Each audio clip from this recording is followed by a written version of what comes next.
వ్యర్థము వ్యర్థము సమస్తము వ్యర్థమే.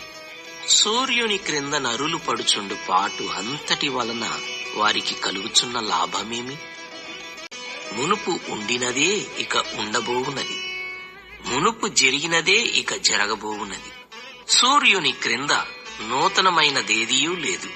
విస్తారమైన జ్ఞానాభ్యాసము చేత విస్తారమైన దుఃఖము కలుగును.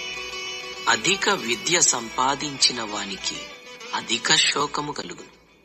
ఇది నూతనమైనదని ఒకదాని గూర్చి ఒకడు చెప్పును, అదియును మనకు ముందుండిన తరములలో ఉండినదే.